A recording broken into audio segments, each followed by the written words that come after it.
Bien, eh bien, il m'appartient d'introduire notre 5e orateur de cette semaine inaugurale, Franck Lecoq.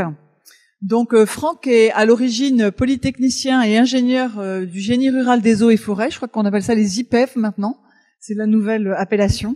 Il est docteur en économie et ses recherches portent, en tout cas ses recherches les plus récentes, portent surtout sur l'économie du climat, notamment les liens entre le développement et l'atténuation, le rôle des forêts et de la filière bois. Aujourd'hui, il est directeur du CIRED, qui est le Centre international de recherche sur l'environnement et le développement situé à Nogent-sur-Marne, dans la belle forêt tropicale, dans le beau jardin tropical.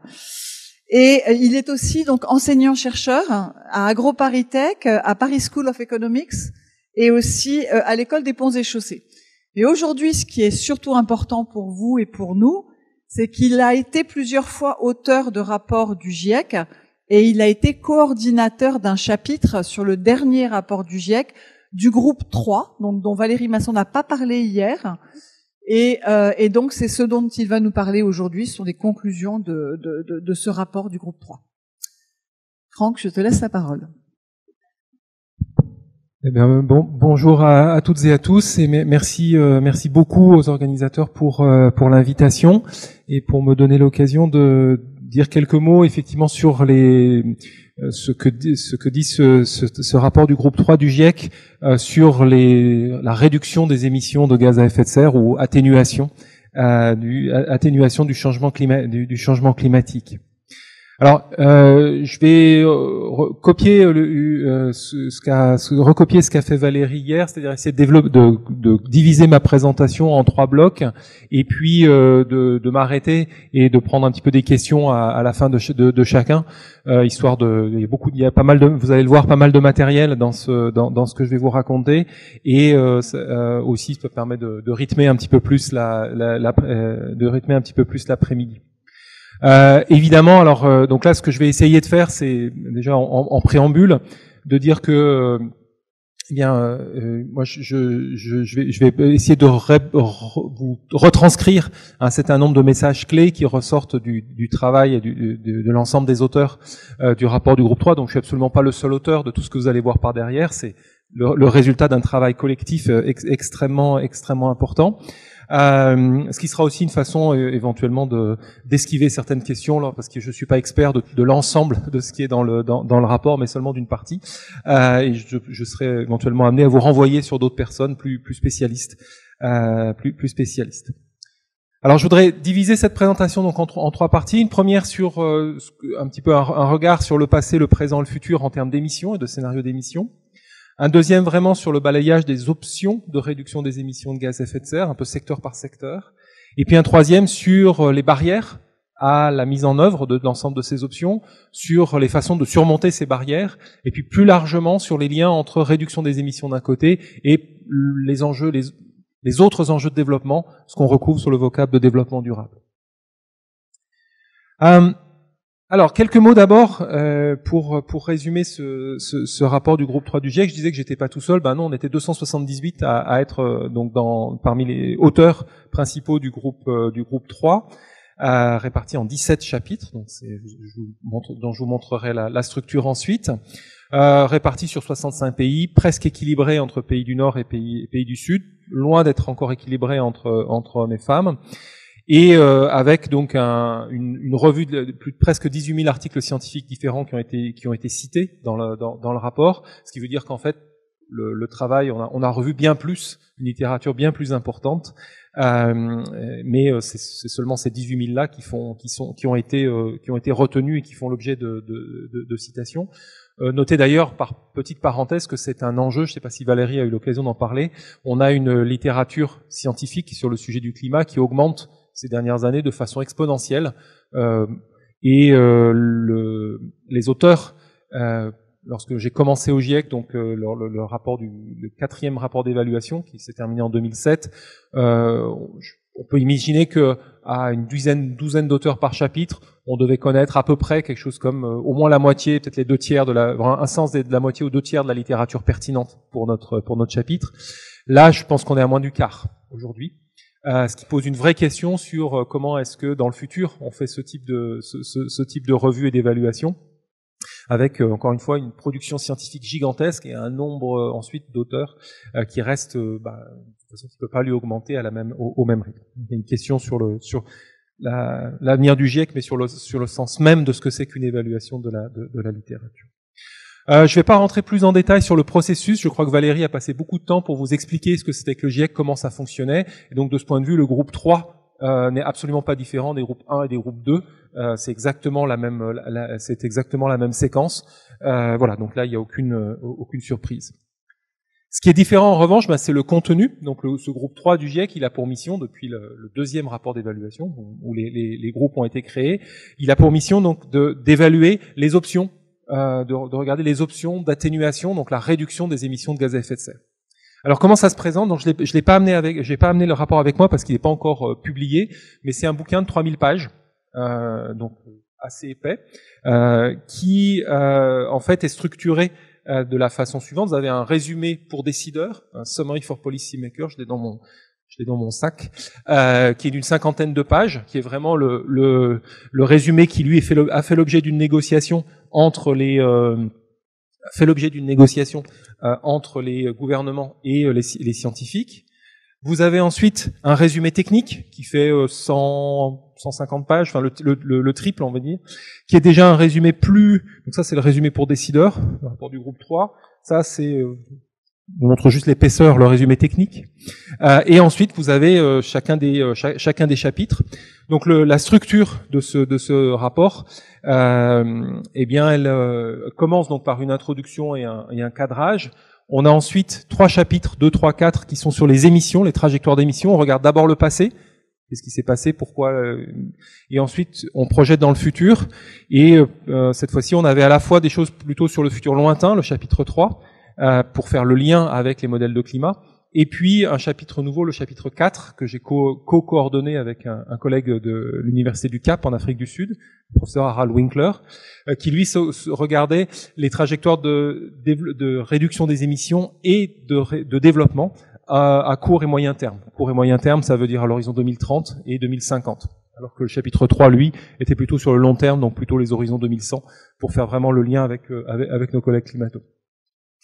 Ensuite, vous avez des chapitres, donc les chapitres 5 à 12, qui sont des chapitres d'exploration de l'ensemble des options, de ce que dit la science sur les options de réduction des émissions de gaz à effet de serre, grand secteur par grand système, ou plutôt grand secteur par grand secteur, ou plutôt grand système par grand système, puisque vous voyez les systèmes énergétiques, les systèmes urbains, les bâtiments, les transports, l'industrie. Alors AFOLU, c'est un horrible acronyme pour dire Agriculture, Forestry and Other Land Use. Donc c'est tout ce qui touche au sol et à l'usage du sol. Plus un chapitre 12 qui était tout ce dont le nom est pas très bien, qui en fait tout ce qui n'était pas dans les chapitres précédents, et un chapitre 5, on y reviendra, spécifiquement sur les options de réduction des émissions liées à la demande, à la réduction de la demande en termes d'énergie et en termes d'activités de biens et de services intensifs en carbone.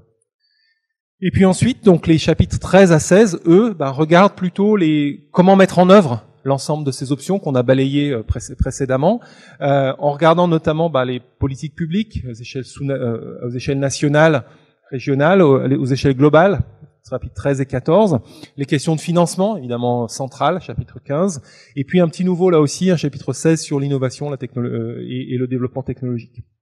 Et puis tout ça, évidemment, on ne peut pas se penser de façon isolée par rapport à d'autres objectifs et d'autres que se donnent les sociétés, d'autres enjeux importants de développement. Et c'est l'objet du chapitre 17 que de regarder comment finalement réduction des émissions et autres objectifs de développement vont de pair ou pas. Voilà, alors je présente un petit peu en détail cette structure parce que le message clé que je voudrais faire passer ici, c'est surtout n'ayez pas peur d'ouvrir le document. C'est pas parce que c'est 3000 pages en anglais qu'il faut que ce soit, il faut surtout le mettre de côté. Il y a un résumé, il y a un résumé technique, il y a beaucoup de poteaux indicateurs qui sont à l'intérieur, et il y a énormément de matériel à l'intérieur de ce rapport du groupe 3, mais c'est vrai aussi de celui du groupe 1 et du groupe 2, dont vous a parlé Valérie hier, qui est du matériel pertinent. Pour tous les étudiants ici, en plus vous avez, si vous voulez faire une revue de littérature sur ce sujet, vous avez la revue de littérature la plus à jour qui est encore fraîche, encore fraîche. Il y a vraiment énormément d'informations qui est là-dedans, et il serait dommage que ce soit pas utilisé. Vous pouvez aussi nous utiliser, nous les auteurs, c'est pas que moi, mais l'ensemble des auteurs, comme des poteaux indicateurs. Si vous cherchez de l'information sur tel ou tel sujet, n'hésitez pas à nous dire où est-ce qu'on peut la trouver. Et en général, on connaît suffisamment la structure du rapport pour pouvoir dire ok, allez voir chapitre machin, section truc, et vous allez trouver assez facilement. Dernière chose, tout ça est en PDF. Il y a des moteurs de recherche par mots-clés extraordinairement puissants qui permettent d'identifier très vite ce que vous recherchez. Donc ça, c'est vraiment, je pense, un message extrêmement important.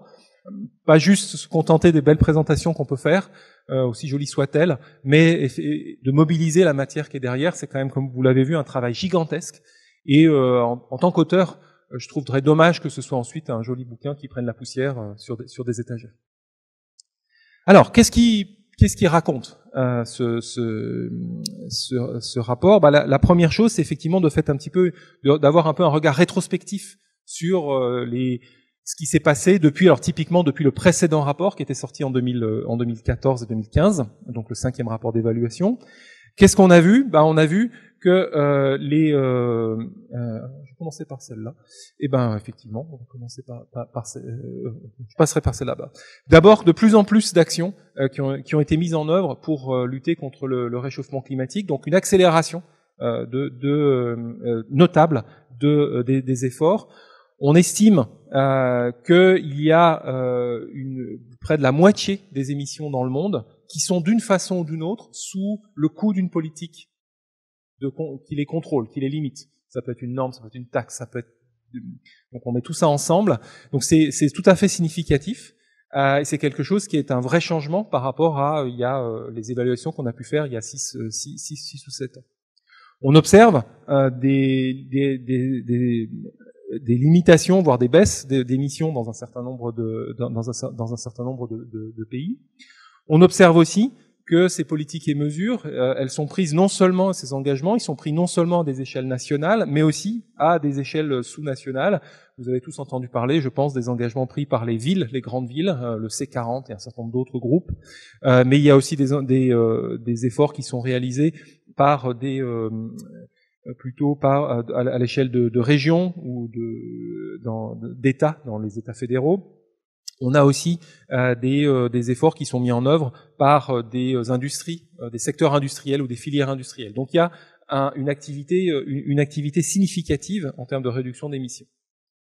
On a aussi un progrès technique important, plus rapide que ce qui avait été anticipé, notamment sur les coûts des renouvelables, le coût du solaire, le coût de l'éolien terrestre, le coût de l'éolien marin, ou le coût des batteries électriques. Donc on a diminué les coûts du solaire photovoltaïque de 85%, par exemple, en 10 ans, 55% sur l'éolien terrestre, 85% au niveau de baisse pour les prix des batteries, à tel point qu'un certain nombre de solutions, notamment en solaire photovoltaïque, deviennent compétitives par rapport, voire plus intéressantes pour produire du kilowattheure que des solutions à base de combustibles fossiles.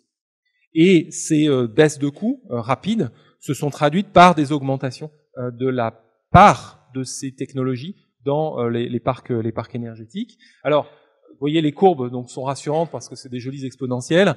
Par contre, comme on part de très très très bas, on reste à des niveaux de pénétration relativement modestes. Mais en tout cas, ce sont des croissances qui n'ont pas été, qui sont plus rapides que ce qui avait été anticipé dans les différents scénarios. Alors, malgré toutes ces bonnes nouvelles, on constate que les émissions annuelles de gaz à effet de serre n'ont pas diminué, elles ont continué à augmenter lors de la dernière décennie. Alors certes, elles ont augmenté moins vite que dans la décennie précédente, donc on a eu un ralentissement, ce que vous voyez ici sur la courbe. On était à plus de 2% par an à l'échelle globale d'augmentation des émissions de gaz à effet de serre entre 2000 et 2010. On est passé à 3% par an entre 2010 et 2019, qui est la dernière date à laquelle on a arrêté l'ensemble de nos données. Donc, clairement, l'ensemble de ce que je vous ai raconté précédemment sur les politiques et mesures, sur les technologies, n'est pas suffisant pour, en tout cas, amener même à une stabilisation et a fortiori à une diminution des émissions de gaz à effet de serre. Et par conséquent, comme a dû vous le dire Valérie hier, si on continue sur les trajectoires sur notre trajectoire sans en faire des efforts supplémentaires, on est très loin de tenir l'objectif de 2 degrés et a fortiori l'objectif de 1,5 et on est plutôt parti vers alors ça dépend évidemment des hypothèses que vous mettez dans les scénarios, mais plutôt on est plutôt parti vers des hausses de la température de l'ordre de plus de 3 degrés de plus de 3 degrés à l'horizon de la fin du siècle. Et dans l'autre sens, eh bien plus on avance, plus les émissions augmentent, plus il est difficile de tenir les objectifs que la communauté internationale s'est donnés dans le cadre de l'accord de Paris en 2015, puisque à moins de réduction immédiate, importante des émissions dans tous les secteurs, et je pourrais rajouter par rapport à ce transparent à l'échelle du monde entier, eh bien rester en deçà d'un réchauffement de 1,5 degré est a priori hors de portée, et 2 degrés demande lui aussi des efforts tout à fait significatifs. Alors, pour le voir peut-être de façon plus graphique, j'ai le transparent suivant qui vous montre donc en abscisse vous avez le temps entre 2010 et 2050, en ordonnée les émissions de gaz à effet de serre avec les émissions de gaz à effet de serre, et ensuite différents scénarios pour le futur. Alors à chaque fois évidemment vous avez des faisceaux puisque ces différents scénarios correspondent à plein de scénarios qui sont évalués dans l'analyse du GIEC, et ensuite on essaie d'avoir des faisceaux qui correspondent à des conséquences à peu près identiques. Alors en rouge, ce que vous avez tout en rouge, ce sont les tendances, les scénarios tendanciels. Donc, qu'est-ce qui pourrait se passer si on suppose que on conserve les politiques climatiques qui sont en œuvre aujourd'hui, mais on fait pas plus. Et c'est pas des scénarios de reprise forte des émissions. Typiquement, ce sont plutôt des scénarios où on reste à peu près cas à peu près au même niveau, un petit peu au-dessus d'aujourd'hui. On stabilise à peu près au niveau actuel, et en continuant, jusqu'à 2050, on diminue que dans le futur. Et ça, donc, ce sont des scénarios qui nous amènent a priori à plus de 3 degrés à l'horizon 2005. À l'inverse, si on veut rester en deçà de 1,5 degré, ou en tout cas de limiter le réchauffement à 1,5 avec pas ou très peu de dépassement de cette limite, il faut être sur la courbe, alors qui est en bleu très clair sur mon écran, en bleu un petit peu plus foncé sur le vôtre, celle du bas. Et là, vous voyez que ça suppose une cassure très nette par rapport à la tendance passée, puisqu'on devrait se retrouver à l'horizon 2030, donc d'ici 8 ans, avec des émissions qui sont réduites de presque 50%, 45% par rapport en CO2 par rapport à 2019. Pas seulement en CO2, mais il faudrait aussi réduire d'1 tiers les émissions de méthane, le deuxième gaz, je rappelle, le deuxième gaz à effet de serre le plus important en termes de contribution à l'effet de serre global. Donc ça, ce sont des efforts tout à fait significatifs, et il faudrait continuer ensuite à baisser les émissions à ce rythme. Mais même si on veut rester avec confiance sous les 2 degrés, c'est le faisceau de courbe en vert, eh bien, ça suppose quand même déjà de réduire les émissions de gaz à effet de serre de presque d'1 quart à l'échelle globale en 2030 par rapport à 2019, et là aussi de réduire aussi de façon significative les émissions de méthane sur cet horizon. Donc c'est le faisceau de courbe vert que vous voyez au-dessus de courbe bleue, qui est déjà un défi tout à fait considérable. Alors, rester sous les 2 degrés, ça reste aussi possible d'autres façons. Parce que si vous avez retenu ce que vous avez dit Valérie, le niveau de réchauffement à la fin du siècle dépend au premier ordre de la quantité totale de dioxyde de carbone que vous émettez dans l'atmosphère, donc quelque part de l'air sous la courbe. Par conséquent, pour tenir sous les 2 degrés, je peux éventuellement me permettre d'émettre plus d'ici à 2030 si j'émets moins ensuite, si je descends plus vite. Et donc ça, ce sont les courbes en mauve qui sont entre la courbe rouge et la courbe verte. Pourquoi on les a représentées? Parce que le chemin là horizontal jusqu'en 2030, c'est en fait les engagements que les États ont pris aujourd'hui dans le cadre de l'accord de Paris. Donc vous savez qu'en 2015, on signe l'accord de Paris, et au terme de cet accord, les pays s'engagent remettent des contributions nationales déterminées, nationally determined contribution en anglais, qui sont essentiellement des engagements en disant ben voilà, nous on est prêt à réduire les émissions, à faire tels efforts et à réduire les émissions de telle façon. Donc il y a eu une première vague de NDC en anglais, Nationally Determined Contribution, CDN en français. Il y en a une deuxième vague. Le processus l'accord de Paris prévoit que ces NDC sont régulièrement révisés et a priori à la hausse avec des efforts de plus en plus importants.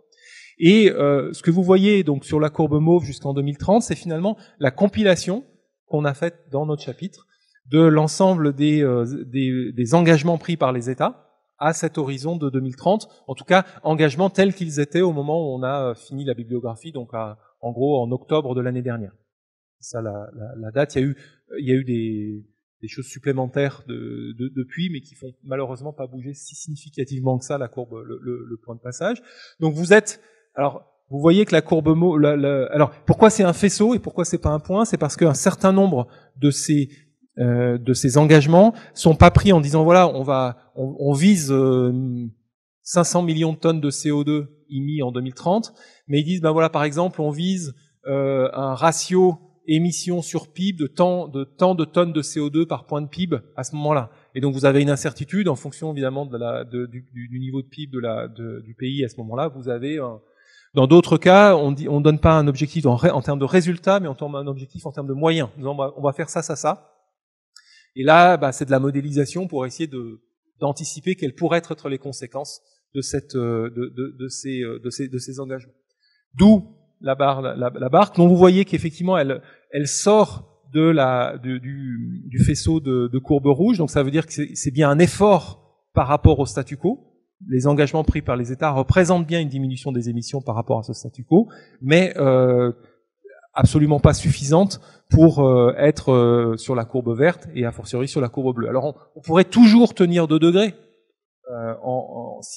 même si ces engagements n'étaient pas renforcés d'ici à 2030, mais le problème c'est que ça supposerait à ce moment-là, juste après 2030, une cassure très forte des émissions, une baisse encore plus rapide que celle qu'on a sur la courbe bleue, et qui a priori est sans précédent dans l'histoire et assez peu plausible d'avoir ce type de changement là soudain et brutal. Dernier point avant sur ce point-là, c'est que pour tenir les objectifs de 2 degrés et 1,5 degrés, on doit faire 2 choses.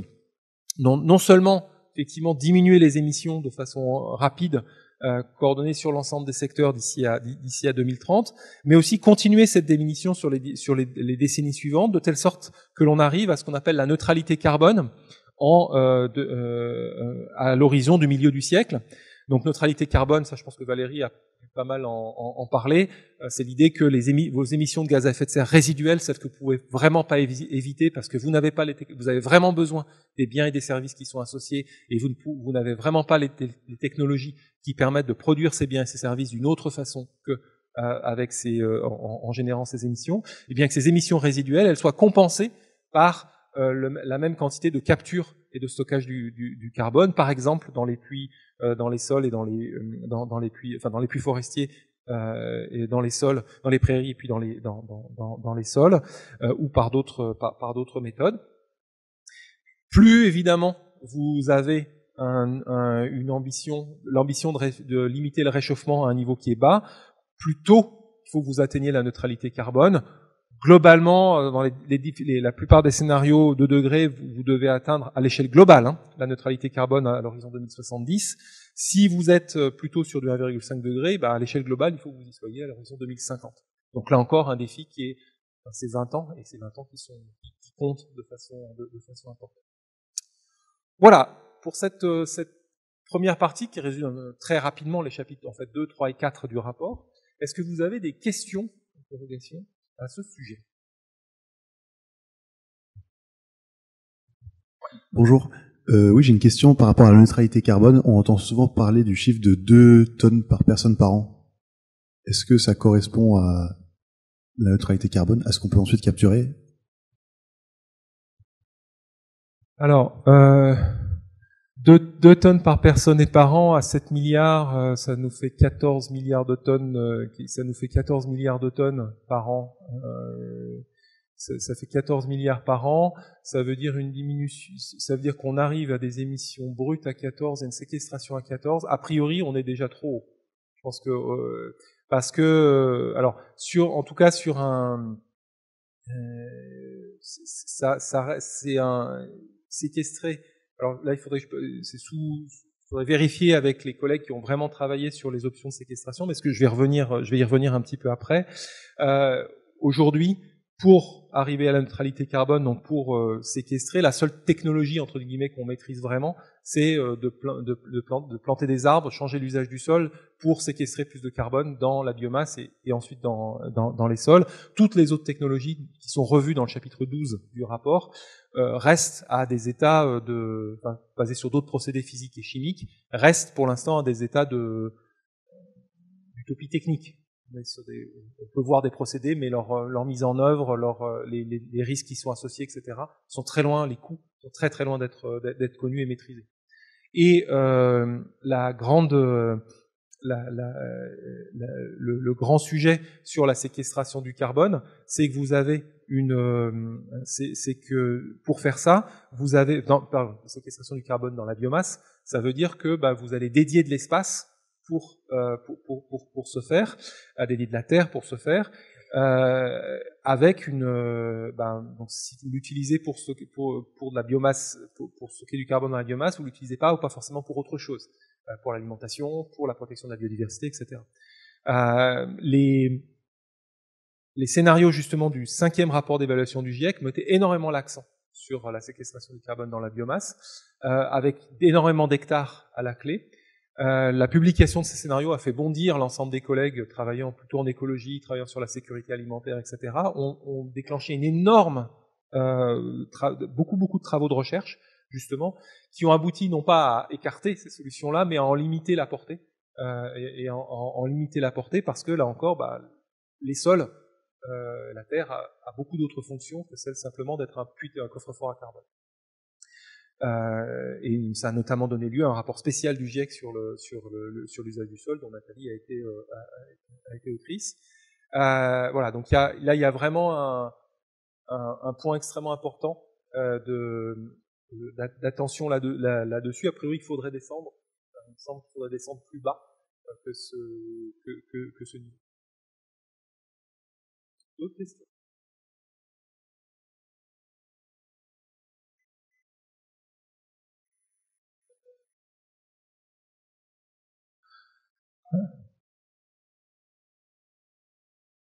Alors, on a fait, il y a eu quand même, on était dans une, alors je ne connais pas le détail technique, mais ce que je comprends, c'est qu'effectivement, on a eu d'abord quand même des incitations assez fortes pour le développement dans pas mal de pays, en Europe notamment, mais où donc il y a eu des politiques volontaristes pour essayer de mettre en place l'éolien, avec y compris des systèmes de subvention dans lesquels on allait dire, voilà. Mettez un panneau solaire sur votre toit et on va vous racheter EDF vous rachètera l'électricité à un prix supérieur au prix de marché de l'électricité. La même chose en Allemagne et dans d'autres pays. Donc, il a créé une demande et une anticipation sur la demande. Ensuite, on a eu donc pas mal d'acteurs privés qui se sont engouffrés dans l'idée en essayant, en développant des process différents. Alors, j'ai pas le détail ensuite des innovations techniques qui sont cachées derrière, mais elles sont d'une part elles tiennent d'une part, enfin ce que j'en sais, à l'augmentation des montants produits, donc économie d'échelle, d'autre part à des innovations technologiques, notamment sur l'efficacité et donc le rendement de ces capteurs, leur capacité à restituer le pourcentage de l'énergie solaire incidente qu'ils sont capables ensuite de restituer.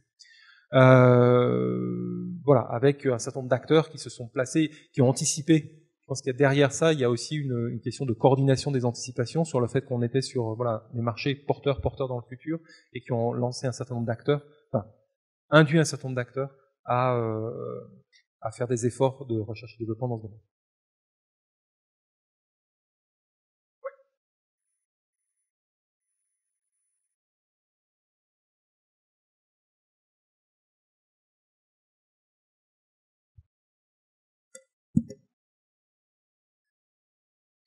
Alors on est à 3,2. Alors après ce virgule et évidemment il y a une marge d'incertitude importante. D'abord parce que en fait si on il y a plus derrière les tendances actuelles, ça peut se traduire par différents scénarios d'émissions. Et ensuite parce que, comme Valérie a dû vous l'expliquer hier, la réponse du climat à une trajectoire d'émissions donnée, elle-même, elle est incertaine. Donc c'est 3,2 avec une marge, je crois, qui est un peu en dessous de 3 pour le bas et qui peut monter jusqu'à 4 au-dessus. La barre reste relativement large.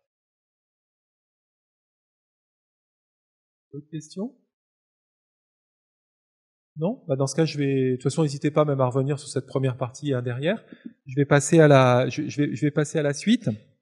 Et donc, à ce qui est le cœur du rapport, donc ces fameux chapitres 5 à 12, qui sont l'exploration des options de réduction des émissions de gaz à effet de serre. Alors, le message, avant de rentrer dans le détail de chaque secteur, le message central, c'est que on a identifié, la littérature scientifique identifie des options pour réduire les émissions de gaz à effet de serre qui existent, c'est pas de la science-fiction, et qui, si elles sont mises en œuvre simultanément, ont le potentiel de réduire les émissions de moitié à l'horizon 2030. Donc on est compatible, y compris avec des objectifs 1,5, à un coût raisonnable. Qu'est-ce que c'est que le coût raisonnable? C'est à moins de $100 la tonne de CO2. Ce qui représente trentaine de centimes de litres d'essence, ce genre de choses, pour vous donner un ordre de grandeur. Donc le point important, c'est qu'effectivement on a aujourd'hui un potentiel de réduction des émissions qui est tout à fait significatif. Encore une fois, avec des technologies, des approches, des options qui ne relèvent pas de la science-fiction, mais qui relèvent de techniques ou de façons de faire éprouvées. En revanche, caveat, le défi reste immense parce qu'il faut que tout ça soit mis en œuvre simultanément dans tous les pays du monde, que ce soit mis en œuvre dans tous les secteurs, c'est-à-dire qu'il n'y a pas un secteur qui à lui tout seul a le potentiel de réduire les émissions de façon tellement importante que hop, on a gagné. Notamment le secteur énergétique, c'est pas suffisant de travailler uniquement sur l'énergie. Et par ailleurs, on a beaucoup parlé de technologie, parce que je vous ai parlé de photovoltaïque jusqu'à présent, mais en fait, vous allez voir, ces options, c'est une combinaison de mesures qui, pour une part, sont effectivement de la technologie, en entrée du système. J'introduis des renouvelables, mais pour une autre part aussi touche à l'organisation des sociétés, les modes de production et de consommation, et par une part encore touche à la demande. Donc c'est des choses très différentes qu'il faut là encore mener de façon simultanée. On n'a plus le luxe de dire on commence par les unes et puis après on verra bien, on fera les autres derrière. Non, si on veut effectivement récupérer ce potentiel, on a besoin de travailler simultanément, et ça c'est très difficile, à la fois entre secteurs et sur ce continuum. Oui.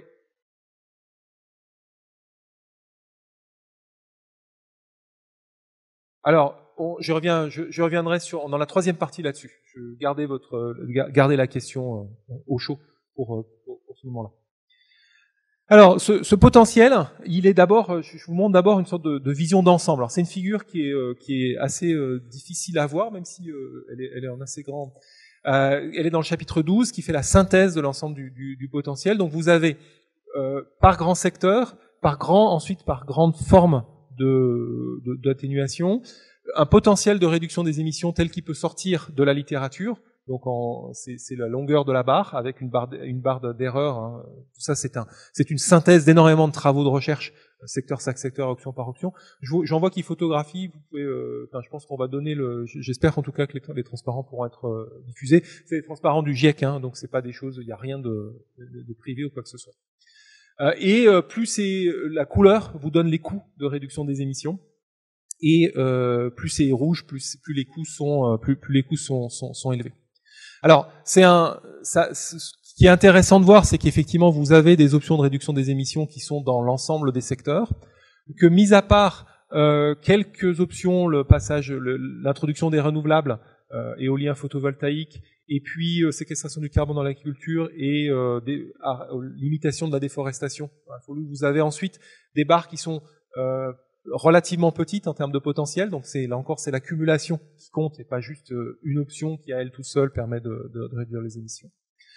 Un autre point aussi sur lequel je veux attirer votre attention, c'est le bleu sur ces couleurs. Qu'est-ce que c'est bleu? Si vous regardez la légende, c'est coût inférieur au coût de référence. Ça veut dire que c'est à coût négatif. Dit autrement, ça veut dire que selon les ingénieurs qui ont fait les études qui sont derrière, eh bien, il serait profitable économiquement de mettre en œuvre les options en question, indépendamment de toute préoccupation sur le changement climatique, parce que simplement ça rapporte de l'argent par rapport aux options qui sont mises en œuvre aujourd'hui. Alors, qu'est-ce qui se cache derrière? Il peut se cacher, par exemple, le fait que il y a dans certains endroits du monde, l'éolien ou le photovoltaïque, les deux premiers là en haut, sont compétitifs. En fait, c'est moins cher de produire du kilowattheure avec des panneaux solaires ou des éoliennes que de les produire avec des centrales au fioul, au charbon ou au gaz naturel. Alors, ça, c'est un premier point. Mais il y a d'autres choses qui vont relever plus qui vont relever plus de barrières institutionnelles. Par exemple, en haut là dans le bâtiment, le deuxième, c'est efficacité des éclairages. Pendant longtemps, depuis très longtemps, on sait que les éclairages basse consommation, c'est même avant la LED, avant l'invention de la LED, on avait déjà des éclairages basse consommation, et ces éclairages basse consommation, on savait qu'ils étaient plus intéressants en termes économiques que les éclairages, la lampe à incandescence. Pourquoi? Parce que certes, à l'achat, c'était plus cher d'acheter une lampe basse consommation, mais par contre, vous gagnez tellement en termes d'économie d'énergie pendant la durée de vie de la lampe, que si vous faisiez un calcul économique tout simple, eh bien, vous remboursez très largement le différentiel à l'achat et vous y gagnez. Donc, c'était typiquement le type d'opération que vous auriez vu en bleu sur un tableau comme celui-là. Passage à des lampes basse consommation. Et problème, c'est que depuis que les lampes basse consommation existent, on constate aussi qu'elles sont pas adoptées, que les gens continuaient à adopter des lampes à incandescence et aujourd'hui continuent encore à acheter des lampes qui ne sont pas les plus efficaces, alors qu'économiquement, là encore, un calcul d'ingénieur simple vous montre que ce serait intéressant de le faire. Pourquoi? Je sais pas vous, mais moi, quand j'achète une lampe dans un supermarché, je fais pas un calcul coût-bénéfice pour savoir si sur la durée de vie de la lampe, je prends la moins chère. Parce que c'est pas quelque chose qui coûte très cher. De toute façon, en plus, j'ai pas un compteur sur chacune de mes ampoules, donc je vois ma consommation électrique globale. La consommation de chaque lampe, c'est pas quelque chose que je suis capable de maîtriser. Ça reste, certes, il y a un gain, mais ce gain, il est même sur l'ensemble des lampes qui sont chez moi, il n'est pas gigantesque. Bon, et donc c'est pas forcément quelque chose auquel je prête attention. Donc là, c'est plutôt un déficit d'information et le fait que la rationalité de l'ingénieur qui fait le calcul pour arriver à la barre en bleu, ne reproduit pas le vrai processus par lequel les gens font des choix entre des lampes basse consommation et des lampes habituelles. Et donc depuis, ça a été énormément étudié dans plein de disciplines, et donc des politiques ont été mises en place pour essayer notamment de donner de l'information, mettre des labels, des choses comme ça, informer sur les performances et les gains économiques associés aux lampes basse consommation qui ont permis un petit peu de rentrer. D'autres formes de politiques, ça a été simplement des interdictions. Aujourd'hui, vous ne pouvez plus trouver une lampe à incandescence dans un supermarché. De toute façon, vous avez Voilà, vous êtes obligé d'acheter de la lampe basse consommation. Donc ça, je vous raconte un peu cette histoire parce que c'est très important en termes de nature, de barrières et de questions que posent ces options de réduction. C'est pas seulement des questions de coût, ça coûte plus cher. Des fois, c'est des enjeux institutionnels, des enjeux d'information qui sont cachés derrière, qui font que c'est pas forcément si facile que ça de faire tout ce qui est en bleu, mais ça pose des questions différentes de ce qui est en rouge. Et vous voyez, il y a beaucoup de solutions pour lesquelles finalement l'enjeu il est pas tant dans le coût, mais il est dans ces autres barrières à la mise en œuvre. Alors, si je passe maintenant, j'essaie de regarder secteur par secteur. Alors, je ne vais pas vous infliger le résumé de l'ensemble des chapitres en détail. Là, il faut vraiment regarder dans le rapport. Je vais en prendre quelques-uns. Dans le domaine énergétique, d'abord, qui est même un secteur tout à fait significatif, évidemment, significatif. C'est un tiers des émissions mondiales, et clairement, des transitions majeures sont nécessaires dans ce secteur pour aller pour limiter le réchauffement climatique. Ça passe alors, la forme que prennent ces transitions vont dépendre de ce qui se passe, des situations pays par pays, mais globalement quand même, ça passe par la réduction massive de l'utilisation des énergies fossiles, et la pénétration massive des renouvelables pour la production d'électricité, et l'électrification le plus possible du système, donc l'utilisation de l'électricité le plus possible comme vecteur de transmission d'énergie. Et lorsque c'est pas possible, lorsqu'on est obligé d'utiliser d'autres vecteurs, à ce moment-là, aller sur de l'hydrogène, des biocarburants durables, bref, d'autres vecteurs qui soient eux aussi le moins intensifs en émissions de gaz à effet de serre possible. Donc ça, ces formes-là, elles sont clairement présentes dans tous les scénarios de réduction des émissions de gaz à effet de serre du secteur énergétique partout dans le monde. Après, leur déclinaison, notamment technologique, les choix entre est-ce qu'on va faire plus d'hydro, plus de renouvelables, est-ce qu'on fait du nucléaire ou pas, toutes ces choses-là dépendent des contextes locaux. Un point essentiel derrière et un enjeu, un défi absolument considérable, c'est que si vous regardez l'ensemble du capital des centrales au charbon, au gaz et au fioul qui sont construites aujourd'hui pour produire de l'électricité, l'ensemble du capital installé et des centrales qui sont planifiées. Et vous supposez simplement que ces centrales vont fonctionner jusqu'à la fin de leur durée de vie théorique, rien de plus.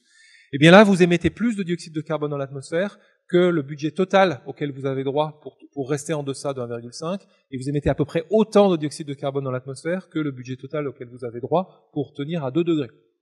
Dit autrement, si vous voulez limiter le réchauffement à 2 et à fortiori à 1,5, il faut que vous réduisiez de façon que vous fermiez de façon prématurée un nombre significatif de centrales d'abord au charbon, au fioul et au gaz naturel. Et ça, il y a des enjeux derrière qui sont des enjeux à la fois géopolitiques, des enjeux économiques qui sont absolument considérables puisque vous avez du capital qui devient ce qu'on appelle la problématique des actifs échoués, les stranded assets en anglais, qui sont donc du capital que a priori, vous ne devez plus utiliser, qui aura été construit mais construit pour rien. En tout cas, qui ne va pas rapporter autant que ce qui était prévu au départ. Et donc avec un sujet évidemment pour les gens qui sont propriétaires de ce capital, pour les pays dans lesquels il est installé, les gens qui y travaillent, etc., etc. Mais c'est absolument inévitable si on veut être sérieux par rapport au sujet. Un mot sur les transports, dans lequel là aussi, on a vraiment des options pour réduire les émissions dans les transports qui vont à la fois de la réduction de la demande. Donc vous voyez vraiment la partie je me déplace moins, donc j'évite. Le report modal, donc je continue à me déplacer, mais je me déplace avec des modes de transport soit plus doux, soit des transports en commun.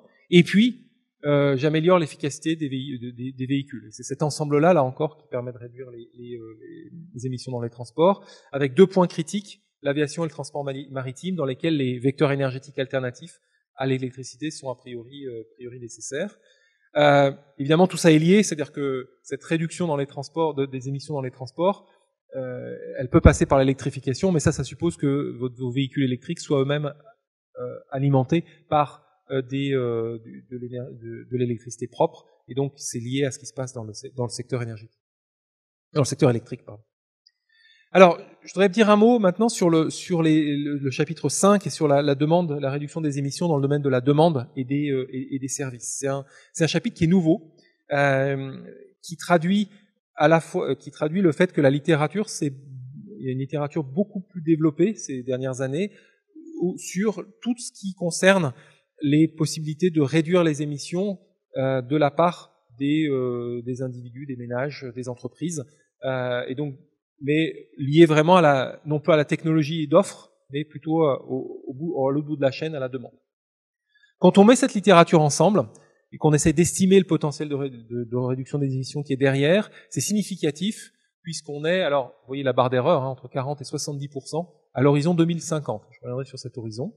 Mais en tout cas, on estime qu'on peut quand même réduire de moitié les émissions globales si on travaille correctement dans ce domaine. Alors, qu'est-ce que ça veut dire travailler dans ce domaine ? Ça veut dire déjà éviter un certain nombre d'activités qui ont une empreinte carbone. Typiquement, il y a beaucoup de scénarios qui regardent qu'est-ce qui se passe si on fait un voyage en moins en avion, longue distance en avion. Donc, tous les individus de la planète, pour ceux en tout cas qui font des voyages longue distance en avion, en font un de moins. Et on regarde ce que ça donne à des échelles globales. Donc ça, c'est éviter. Après, il y a l'idée de substituer. Donc je vais toujours me déplacer, mais je vais prendre des modes de transport doux. Je vais prendre mon vélo, ou je vais prendre des transports en commun plutôt que de prendre ma voiture individuelle. Et puis le troisième point, c'est effectivement éviter. Ça peut aussi vouloir dire passer. Ça peut aussi changer de mode d'alimentation. Et avoir un mode d'alimentation qui est moins carné et donc limiter les émissions associées les émissions associées à l'élevage. Et puis le troisième point, c'est l'efficacité et donc d'avoir le même service mais qui consomme moins d'énergie et qui est obtenu avec moins d'énergie et donc avec moins d'empreinte carbone, efficacité thermique des véhicules, mais aussi efficacité énergétique des bâtiments. Typiquement ce genre de choses. Alors deux points qui sont importants là-dedans.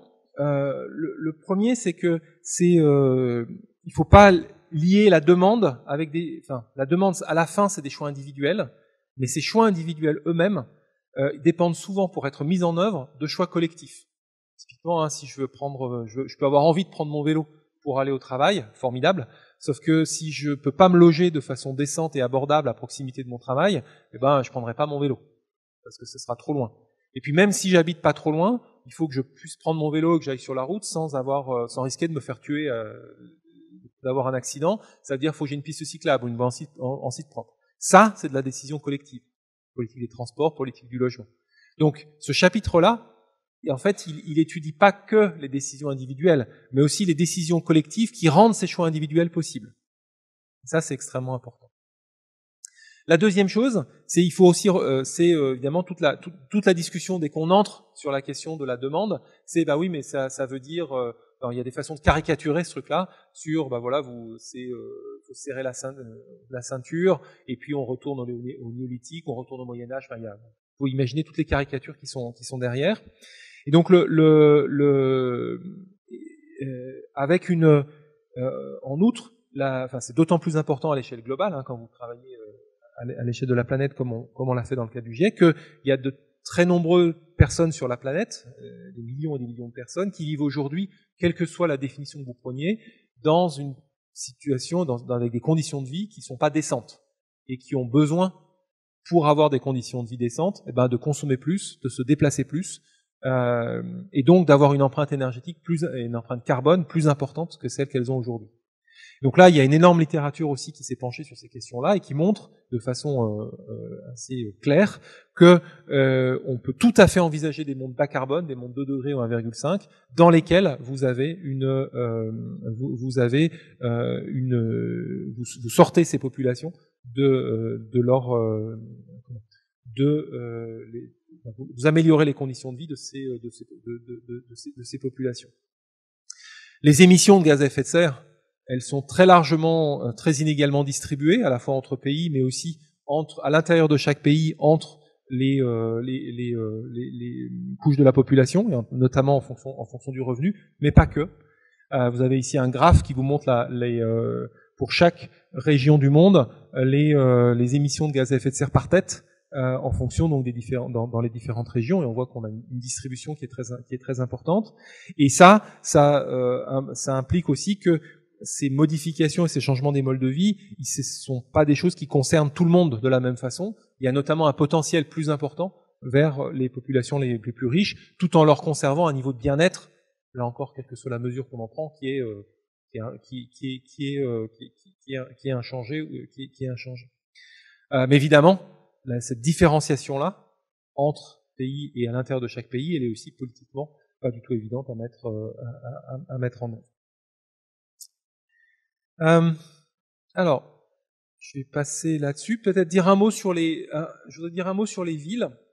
Alors, les villes, c'est pas un secteur économique, mais ça fait l'objet aussi d'un chapitre entier dans lequel on montre que finalement, on peut réduire l'empreinte des villes. D'abord, c'est entre les 2 tiers et les 3/4 des émissions mondiales qui sont directement ou indirectement liées aux personnes qui sont dans les villes, simplement du fait de l'agglomération, de l'importance du phénomène urbain, de l'accumulation de personnes, mais aussi de richesses et d'activités dans les villes et dans les agglomérations. Limiter l'empreinte et les émissions associées aux villes, c'est une meilleure planification urbaine, production et consommation durable de biens et services, l'électrification, on la retombe, et puis aussi les villes comme lieu d'absorption et de stockage du carbone, donc les espaces verts, les étangs, les arbres, avec toute une série de liens sur aussi la protection de la biodiversité qui sont associés derrière. La grande nouveauté ici, c'est que jusqu'au 5e rapport d'évaluation, on était sur des travaux qui concernaient uniquement quasiment les villes de l'OCDE, les villes du Nord. Là maintenant, on a des travaux de recherche qui montrent comment ce type de transformations sont possibles, y compris dans des villes en croissance très rapide ou dans des villes avec des systèmes institutionnels très défaillants, bidonvilles, etc. Et donc avec des expériences beaucoup plus larges. Le transparent qui est là, c'est le transparent qui concerne les villes aussi dans le rapport du groupe 2. C'est le seul que je vais sortir du rapport du groupe 2 sur l'adaptation au changement climatique. Puisque les villes, la transformation urbaine, elles peuvent aller vers la réduction de leur empreinte carbone, mais elles doivent aussi aller vers l'adaptation à un climat qui change. Et comme vous le voyez, et donc là, on nous dit, le rapport du groupe 2 nous dit que les options d'adaptation sont coupées des approches fondées sur la nature et les approches d'ingénieurs dans les constructions urbaines, trame verte et bleue à nouveau, agriculture urbaine, et puis la mise en place de filets de sécurité sociaux en cas de catastrophe naturelle qui sont présents. Donc vous voyez qu'il y a un recouvrement important entre les éléments qui ressortent du rapport du groupe 2 et ce rapport du groupe 3, et que lorsque vous êtes à des échelles géographiques comme celle-ci, la ville, mais aussi c'est vrai aussi pour la région, le département, etc. On peut pas en fait découpler les deux, le volet réduction des émissions et le volet adaptation au changement climatique. C'est vraiment les deux il faut penser ça comme un système, et c'est l'évolution de ce système dans son ensemble qu'il faut essayer d'avoir en tête. Ça, c'est effectivement quelque chose d'important. Qu'on a parfois tendance, en faisant ces présentations justement un peu en silo, où on parle du groupe 1, puis après du groupe 2, puis après du groupe 3, à sorte de morceler les choses, mais quand vous êtes sur le terrain, finalement c'est l'aménagement du territoire, il doit intégrer l'ensemble de ces contraintes. Alors, je vais peut-être passer sur le bâtiment, vous retrouverez l'industrie, l'usage du sol, parce que vous allez le retrouver dans les transparents, et puis je voudrais laisser un peu de temps pour les questions. Juste pour dire un mot, je l'ai déjà dit, sur les options d'absorption du dioxyde de carbone, donc ce qui permet d'arriver au net zéro, pour réenfoncer le clou sur le fait qu'aujourd'hui, les méthodes biologiques sont les seules qu'on maîtrise à peu près, que leur potentiel est important mais reste limité, et que par conséquent, on ne peut pas s'abriter derrière ces potentiels pour dire c'est pas grave, on va pouvoir compenser en stockant du carbone. Il y a même des éléments aujourd'hui, on voit pas mal d'acteurs dire être les premiers à mettre leur drapeau sur des options de compensation, donc en fait sur des hectares de terre. Il y a un sujet, me semble-t-il, là derrière, où il y a un peu une course vers qui compensera le premier. Le problème, c'est qu'une fois qu'on a compensé, ça veut dire effectivement bloquer des hectares. Ça c'est aussi perdre de la flexibilité dans le futur sur ces émissions-là qu'on ne pourra pas réduire et qu'il faudra absolument compenser derrière. Je pense qu'il y a un enjeu là derrière sur cette compensation du carbone à l'échelle globale, parce que la tension sur la Terre et les terres disponibles pour faire ça par rapport à d'autres objectifs reste limitée. Les autres méthodes aujourd'hui nécessitent davantage de recherche, d'investissement. Enfin, on est loin d'être d'avoir des concepts qui sont des technologies qui soient prêtes à être déployées à grande échelle. Je vais peut-être m'arrêter là pour s'il y a des questions sur cette deuxième partie.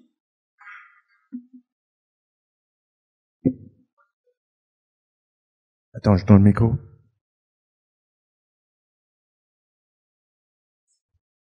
Pour revenir sur la ville, est-ce que le prochain rapport spécial dédié au changement climatique et la ville sera justement pour donner aux acteurs de la transition urbaine une façon plus facile d'aller piocher les informations qui concernent leur secteur et pas aller dans les chapitres effectivement 2, 3 ou...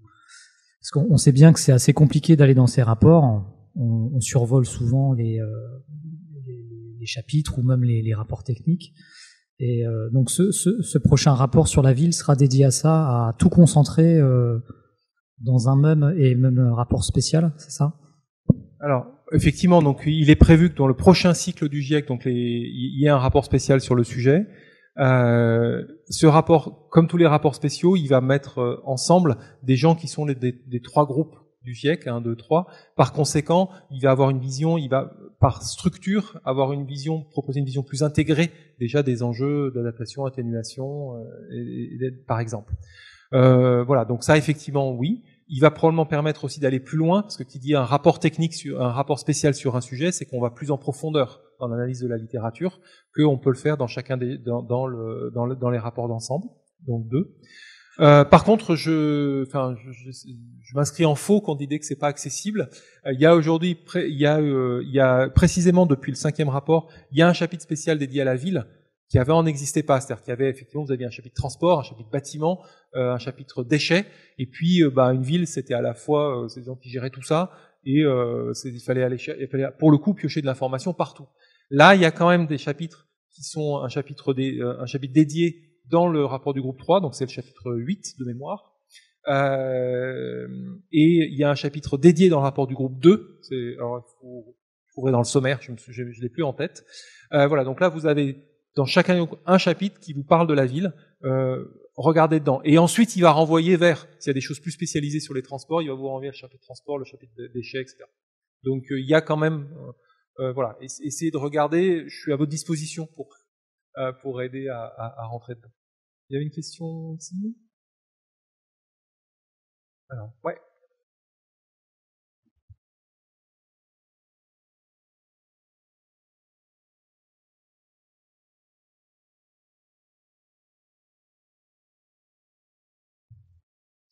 Alors, sur la question de la formation. Là, c'est vrai, je suis allé un peu trop vite sur ce chapitre 5. Il regarde aussi les façons, finalement, dont on crée il regarde les façons dont on crée les conditions du changement. Et il insiste notamment sur la question de la formation comme une des conditions par lesquelles les sciences sociales montrent que le changement, qui facilite le changement vers les transitions vers donc information sur les risques associés au changement climatique, mais aussi information sur les opportunités qui sont liées, sur qu'est-ce que c'est que ces transformations, etc. Donc il y a effectivement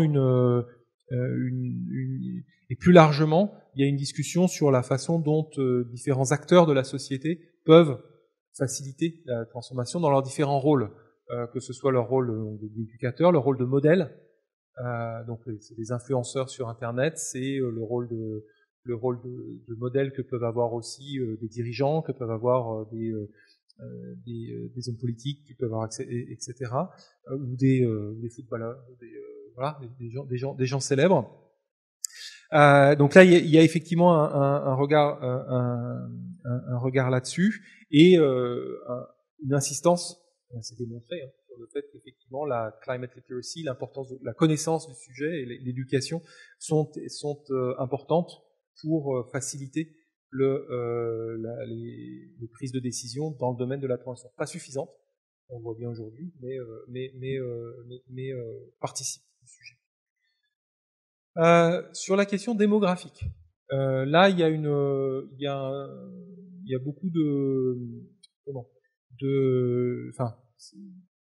plus prudent parce que la science sur le sujet là est plus réservée. On a effectivement les liens entre, il n'y a pas de lien causal entre simplement démographie d'un côté et émission de l'autre. Il y a toute une série d'intermédiaires entre les deux sur la nature des activités, les modes d'organisation de l'espace, sur la nature des technologies qui sont utilisées, et ensuite tout ça amène aux émissions. Et donc l'arme démographique dans l'affaire est pas d'abord politiquement et pas quelque chose qui est étudié, qui est largement étudié, et c'est pas quelque chose qui est encore une fois la relation entre les deux est beaucoup plus complexe que une relation linéaire. Après, ce qui par contre est regardé, où là il y a des différenciations, c'est ce que j'ai montré sur le graphe de l'impact différencié des populations en termes d'émissions, en fonction de leur niveau de richesse, en fonction aussi d'ailleurs de leur localisation. Là, vous avez par contre un différentiel important et une différenciation des politiques qui est à mettre en œuvre. Mais sur la démographie elle-même, c'est pas un sujet effectivement, et j'en ai pas parlé parce que là pour le coup c'est pas un sujet que vous allez trouver beaucoup dans le rapport, parce que c'est pas un sujet que vous allez trouver beaucoup dans la littérature.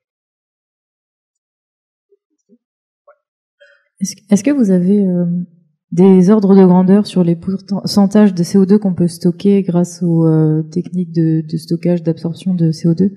À quel point ça peut être une solution? Alors j'essaie désespérément de retrouver ces chiffres pendant la question précédente là sur le 2 tonnes par habitant. J'avoue que il faudrait que je re-regarde les scénarios, les scénarios tels qu'ils sont donnés. Pour un pays comme la France, par exemple, on va estimer que la neutralité carbone, c'est quand on dit que la France a pour objectif d'être neutre en carbone à l'horizon 2050, en fait, on suppose que ces émissions brutes, elles sont divisées par 10 par rapport à 1990, et donc on a 10% d'émissions absolument inévitables à l'horizon 2050. On ne pourra pas, et donc ça, c'est compensé par le puits de carbone national. Je suis pas complètement sûr qu'on puisse étendre ce chiffre de 10% à l'ensemble mais ça vous donne un ordre de grandeur. 10%, on est à 59 gigatonnes de CO2 équivalent aujourd'hui. 10%, ça serait 6. On est probablement sur des ordres de grandeur qui sont raisonnables, peut-être un petit peu plus à l'échelle du globe, parce qu'il y a des pays dans lesquels les émissions résiduelles vont probablement être plus importantes que chez nous. Oui. Sauf erreur de ma part, dans l'exposé qu'on a eu juste avant, on a mentionné le chiffre de 10 gigatonnes de CO2 par an qu'on pourrait économiser, et je crois que ça incluait quelque chose comme 4 gigatonnes juste du fait d'arrêter certaines pratiques comme la déforestation, et le reste était plus vraiment du stockage effectif. Mais en tout cas, on a donné 10 comme vraiment borne maximale qu'on pourrait pas dépasser. Merci, parce que ça veut dire qu'on est sur les ordres de grandeur que j'ai donnés étaient pas complètement off. Voilà, mais c'est vraiment pas beaucoup. On est à 59 gigatonnes de CO2 équivalent aujourd'hui. Donc la diminution est à l'échelle du globe est absolument significative. Ouais.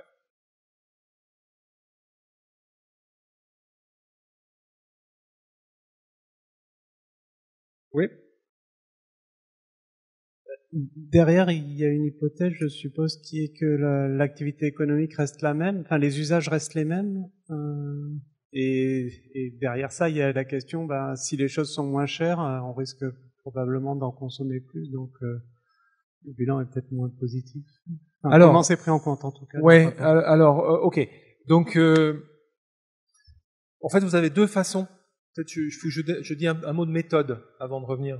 En fait, vous avez deux façons de regarder et d'évaluer les coûts des réductions d'émissions de gaz à effet de serre. Il y a un premier qui est comme ça, qui est une approche plutôt bottom-up, dans lequel vous allez donc regarder option par option et faire une sorte de synthèse de la littérature. Ce que je vous dis, voilà, quel est le potentiel de l'éolien, du photovoltaïque, biomasse. Vous mettez tout ça ensemble. Donc, ce que vous avez, c'est du détail technique.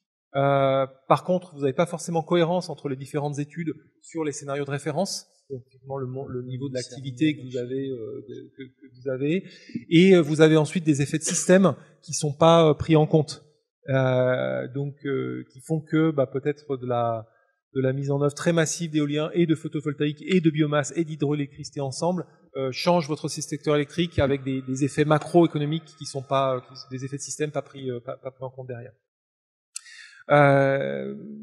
Voilà. Alors c'est la raison pour laquelle ce tableau il est fait que pour l'horizon 2030. 2030, c'est un horizon de 8 ans.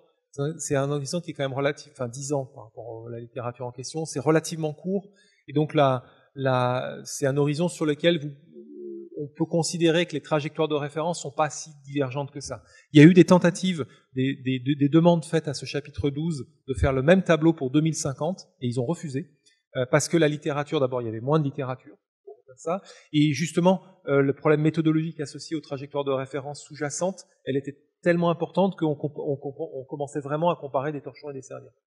L'autre solution pour évaluer les coûts, je vais en parler dans la dernière partie, c'est d'aller prendre des modèles qui représentent l'économie dans leur ensemble, modèle d'économie équilibre général calculable ou d'autres modèles, et ensuite, ces modèles-là, vous allez les contraindre en leur imposant de ne pas émettre plus que tant d'émissions de CO2, et vous regardez ensuite comment cette contrainte-là se traduit en termes de baisse de la consommation des ménages, par exemple, agrégé des ménages, ce genre de choses. Vous avez un indicateur de coût. Avantage, là pour le coup, vous capturez tous les effets de système, si votre modèle il est bien fait. En revanche, vous avez une vision beaucoup plus grossière de chacune des options et des sous-jacents technologiques derrière chacune de ces options. Et donc c'est pour ça qu'en fait la littérature part dans les deux sens, et le GIEC lui essaie de mettre ensemble ces différents. Donc oui, effectivement il y a un sujet là-dessus qui est surtout un sujet. À l'horizon 2030, il y a quand même une certaine confiance par rapport à ça.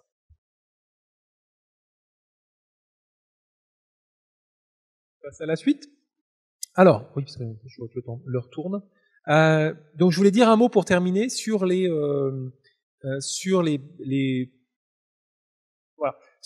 conditions nécessaires pour réduire pour mobiliser l'ensemble de ces options, les barrières et plus largement les liens avec le développement durable. Donc la première chose, c'est que pour mettre en œuvre tout ça, il faut des politiques publiques. Avantage, c'est qu'on commence à avoir maintenant, je vous disais, du recul, puisqu'il y a des politiques carbone de réduction des émissions qui sont mises en œuvre, et donc on commence à avoir du recul sur ce qui marche pas, ce qui marche moins bien, etc. Point intéressant, c'est que finalement, les instruments, il y a différents instruments de politique publique qui fonctionnent, la réglementation, les normes, etc. Mais les instruments économiques, donc c'est plutôt les taxes, les permis d'émissions négociables. Et selon les circonstances, les uns ou les autres se révèlent efficaces pour réduire les émissions. Donc il y a une préférence des économistes, ça c'est un message important, il y a une préférence des économistes souvent pour les instruments de type prix, donc les instruments économiques là-dedans. Mais en réalité, quand on regarde les circonstances, le passé, on a l'impression que c'est pas aussi net que ça, que ce soit les instruments qui sont les plus efficaces pour réduire les émissions. Plus efficaces au sens où qui arrivent à réduire les émissions au moindre coût. Un autre point qui enfonce un peu une porte ouverte, mais qui est important à rappeler, c'est que ces mesures qui peuvent pour réduire les émissions, ce qui a marché, c'est souvent lorsque vous avez des paquets de mesures et pas seulement une mesure toute seule. Typiquement, vous allez mettre une taxe carbone, mais cette taxe carbone, vous l'insérez dans une réforme fiscale. Donc c'est plus un instrument, la taxe carbone, c'est une réforme fiscale d'ensemble, avec beaucoup de politiques qui sont derrière. Et ça, en général, ça fonctionne mieux qu'un instrument tout seul. Et puis un autre point aussi, c'est que vous avez des barrières fréquentes à la mise en œuvre de ces politiques qui sont typiquement institutionnelles. Typiquement des ministères qui travaillent dans différents sujets qui ne sont pas coordonnés entre eux. Ou des échelons régionaux, nationaux, locaux, qui eux aussi fonctionnent pas alignés de la même façon, sauf qu'ils ont chacun une petite partie du levier. Typiquement, regardez la politique des transports ici. Les départementales, c'est les départements. Vous avez les routes nationales, les autoroutes, c'est l'État. Et ensuite, la voirie municipale, ce sont donc chacun a un petit morceau du levier pour agir sur la politique des transports. Tout ça doit être coordonné. Si ces échelons-là ne sont pas coordonnés, vous avez un blocage. En tout cas, ça ralentit la mise en œuvre de politiques dans ce domaine. Et clairement, c'est quelque chose qui est ce type de barrière qu'on voit partout. Alors, des politiques, c'est bien beau, mais il faut aussi du financement. Et là, donc il y a un chapitre dédié, le chapitre 15 sur le sujet, qui montre que, quelle que soit la mesure, c'est très compliqué de mesurer combien aujourd'hui on dépense pour la réduction des émissions de gaz à effet de serre. Ça demande, ça demande des définitions et de regarder dans les statistiques de façon qui n'est pas simple du tout. Mais quelle que soit la mesure qu'on prend, on peut considérer qu'on est nettement inférieur en termes de flux financiers pour réduire les émissions que ce qu'il faudrait faire si on voulait tenir le 2 degrés et a fortiori le 1,5 d'un ordre de grandeur qui est de 3 à 6 fois. Donc c'est tout à fait important. L'enjeu, c'est pas tant la disponibilité de ressources pour réduire les émissions de gaz à effet de serre. Il existe suffisamment a priori de capital global et de liquidité pour surmonter ces décalages. Alors pas tant dans les caisses des États, qui sont dont les budgets sont extrêmement limités et ont été encore plus réduits suite au Covid et toutes les dépenses que les États ont dû faire dans le Covid. C'est plutôt dans l'épargne privée qu'il faut aller chercher les ressources. Donc l'enjeu, c'est pas tant la disponibilité de l'épargne pour aller financer la réduction des émissions de gaz à effet de serre, mais c'est plus dans la réorientation de cette épargne vers plutôt ce type d'activité, un peu plus, et un peu moins d'autres activités. Déjà, moins d'investissement dans les activités, les secteurs qui sont intensifs en carbone, les fossiles notamment. Et puis, plus largement, un peu plus d'efforts dans ces domaines, sachant que cette question de réorientation se double d'une question sectorielle, se double d'un problème de réorientation géographique. C'est-à-dire que certes, il y a beaucoup de capital disponible, d'épargne privée disponible, mais elle n'est pas également répartie dans le monde. Il y a beaucoup de pays dans lesquels vous avez des efforts de réduction des émissions, un potentiel de réduction des émissions important, mais dans lesquels l'épargne disponible domestique est très limitée. Par conséquent, vous avez besoin de transferts internationaux. Comme vous le savez, on a déjà énormément de mal, la communauté internationale n'a pas réussi à remplir les engagements qu'elle avait pris de transférer 100 milliards d'euros par an vers les pays du Sud pour la réduction des émissions de gaz à effet de serre. Là, on parle de beaucoup plus, des flux beaucoup plus importants. Et donc, cette question de comment est-ce que je réoriente l'épargne et je l'incite à aller plus vers des projets bas carbone, y compris dans les pays qui en ont besoin, mais qui sont à l'étranger, ça c'est un enjeu important. Il y a énormément de travaux aujourd'hui dans le domaine de la finance sur des réformes soit du système bancaire, du système des systèmes de transferts internationaux, des fonctionnements des banques centrales. Il y a plein d'idées pour effectivement essayer de trouver de renforcer les incitations pour que l'épargne privée aille plus vers les projets bas carbone et moins vers les projets qui sont intensifs. Pour tout ça, il faut aussi de la technologie et de l'innovation. Et donc là, on a un chapitre aussi, pour la première fois, un chapitre sur le sujet. Les conclusions qui sont, alors, c'est pas facile parce que l'innovation, c'est quelque chose qui est, enfin, si on avait la recette miracle pour dire, bah voilà, voilà comment on peut innover, voilà comment on peut développer des nouvelles technologies, réduire les coûts, etc. Bah voilà, ce serait adopté. C'est très dépendant du contexte des secteurs et compagnie. Donc les recommandations ou les messages clés de ce chapitre sont des messages relativement généraux. Il faut rentrer dans le détail pour regarder ce qui est pertinent secteur par secteur. Je vais terminer, parce que je vais prendre un peu de temps sur les relations entre cette réduction des émissions et les autres objectifs que se donnent les sociétés.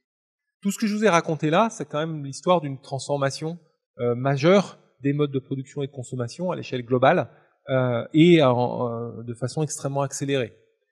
Ça ne peut pas ne pas avoir des interactions et des points de friction avec d'autres objectifs que se donnent les sociétés. Alors, ce que vous avez derrière moi, en haut à droite, vous avez certainement dû déjà en entendre parler, sont les objectifs de développement durable qui ont été adoptés en 2015, donc la même année que l'accord de Paris, par l'Assemblée générale des Nations Unies, et qui sont une sorte de résumé une sorte de cartographie des objectifs que se donnent les sociétés. Donc vous y trouvez pas de pauvreté, plus de faim dans le monde, bonne santé et bien-être, une éducation de qualité, égalité entre les sexes, eau propre et assainissement, et ainsi de suite. Le fait, la lutte contre les changements climatiques fait partie des objectifs de développement durable. C'est l'ODD 13 ici, mais c'est un seul des objectifs, et ça traduit bien le fait que les sociétés ont différents objectifs et se donnent ces... Et toute la question, c'est de savoir si je mets beaucoup d'efforts pour réduire les émissions de gaz à effet de serre, est-ce que je suis pas en train de mettre en danger les avancées vers la réalisation de ces autres objectifs, qu'ils soient économiques, sociaux ou environnementaux. Il y a la biodiversité là aussi qui est cachée là derrière. Alors le rapport passe pas mal de temps à regarder la littérature, très abondante aussi sur le sujet.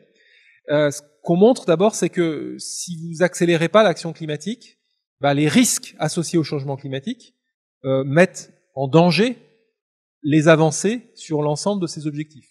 Si vous avez un climat qui change trop, comme Valérie a dû vous le raconter hier, vous avez des enjeux très forts pour la santé. Vous avez des enjeux très forts pour les infrastructures, vous avez des enjeux très forts pour beaucoup de choses, et donc vous mettez en danger les avancées que vous pouvez faire dans ce domaine-là. Donc réduire les émissions, il y a déjà une justification pour réduire les émissions, qui est que si vous le faites pas, vous avez un problème pour ça. Mais c'est pas forcément suffisant, évidemment, et c'est pas réduire les émissions a aussi des implications pour l'avancée de ces objectifs. Alors le premier, c'est la question justement, c'est quoi le coût économique? Est-ce que ça nous coûte d'aller réduire les émissions? La littérature dit oui. Globalement, effectivement, réduire les émissions, ça, c'est une charge pour les économies, même s'il y a des technologies qui sont plus rentables, des propres qui sont déjà plus rentables que les autres. Globalement, ça reste une charge pour les économies. Charge qui, par contre, la littérature suggère, est limitée. C'est-à-dire que par rapport, quel que soit, vous faites une hypothèse d'une sorte d'évolution du produit intérieur brut, et sur une économie que vous ne contraignez pas, si vous commencez à contraindre les émissions de gaz à effet de serre de cette économie, vous avez en général une trajectoire de produit intérieur brut qui est plus faible, mais l'écart entre ces deux trajectoires reste limité, reste relativement limité. Alors c'est pas vrai pour tous les pays, c'est vrai de façon globale, c'est pas vrai pour tous les pays et toutes les régions du monde. Évidemment, si vous êtes l'Arabie Saoudite ou des pays extrêmement de pays pétroliers, par exemple, dans des scénarios de réduction très forte des émissions de gaz à effet de serre, vous avez des coûts macro qui peuvent être tout à fait significatifs. Mais globalement, à l'échelle nationale comme à l'échelle globale, vous avez des coûts qui sont limités. Ça, c'est c'est robuste et extrêmement important. En termes sociaux, en termes d'emploi en particulier, là encore, il y a énormément d'études qui suggèrent que globalement, l'impact sur l'emploi est limité. En gros, les gains dans les secteurs propres sont du même ordre de grandeur à plus élevé que les pertes d'emploi dans les secteurs et les régions les plus intensives en carbone et en gaz à effet de serre. Problème évidemment, là encore, une fois que vous avez fait cette identité comptable, vous avez en fait évité le problème. Le vrai problème, c'est comment vous assurez la transition entre les régions et les secteurs dans lesquels vous avez des gens qui perdent et les régions et les secteurs dans lesquels vous avez des gens qui gagnent. Donc là, vous avez des enjeux de formation qui sont derrière, formation professionnelle, d'évolution de carrière, d'aménagement du territoire de façon large, à des échelles nationales à l'intérieur de chaque pays, régionales, hein, pensez la Pologne et les enjeux pour la Pologne par exemple au sein de l'Union européenne, ou globales entre différents pays. J'ai cité l'Arabie Saoudite, les pays producteurs de pétrole ont évidemment font face à des risques plus importants liés à la décarbonation que d'autres. Derrière ça, donc il y a vraiment un enjeu de gestion de cette transition qui est absolument essentiel. Le vocable utilisé dans la littérature, mais aussi de façon appliquée, c'est ce qu'on appelle la transition juste, qui est un peu le cri de ralliement qui est derrière.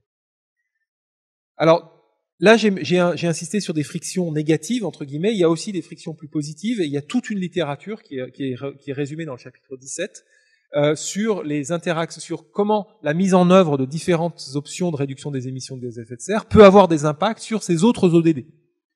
Et donc vous avez des tableaux comme dont j'ai extrait une toute petite partie en dessous. Il y en a en fait, alors c'est un peu fastidieux, mais c'est absolument nécessaire. Et ce que ça montre quand même, c'est qu'il y a beaucoup d'options de réduction des émissions qui ont des effets positifs pour la réalisation d'autres objectifs de développement. Typiquement, je pense que Valérie n'a pas manqué d'en parler sur les questions de santé. Si vous passez à des modes de des modes de déplacement plus doux, si vous avez une alimentation qui est plus saine, vous limitez les gaspillages. Si vous limitez la présence des voitures thermiques et donc les pollutions locales associées dans les villes, vous avez a priori des effets bénéfiques sur la santé, dont quand vous commencez à évaluer économiquement les bénéfices qui sont cachés derrière, vous pouvez être à des ordres de grandeur tout à fait significatifs en termes d'impact sur d'impact de mesurer de valeur économique de ce que vous gagnez. Et c'est vrai pour la santé, mais c'est vrai pour d'autres objectifs de développement. Donc il y a des synergies qui sont importantes. Et à l'inverse,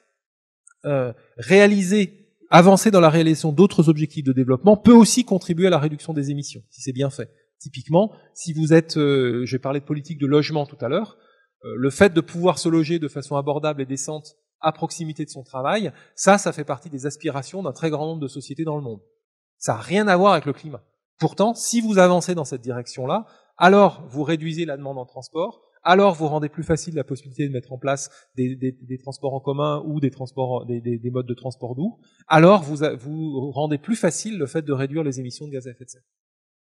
Donc ça marche dans les deux sens, et ça c'est extrêmement important. Globalement, les choix de développement, donc c'est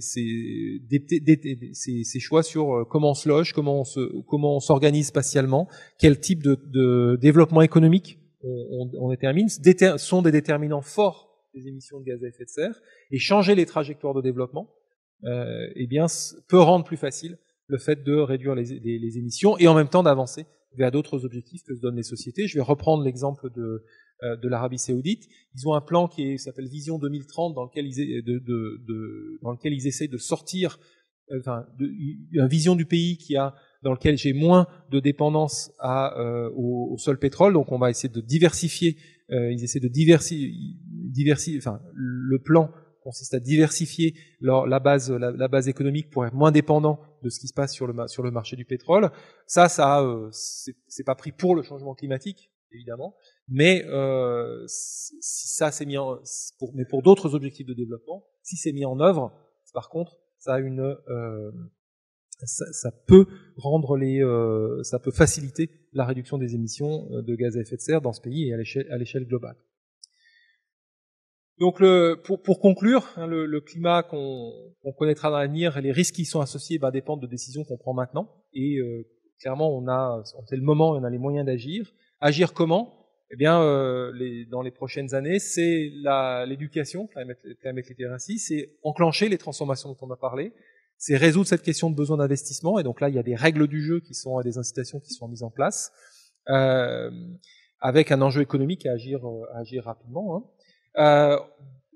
En s'appuyant sur les co-bénéfices, ce qui regroupe le fait que réduire ces émissions a des avantages dans d'autres domaines, et en soulignant encore une fois l'importance d'une transition juste.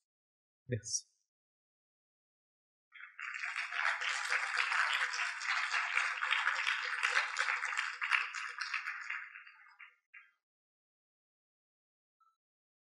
Question.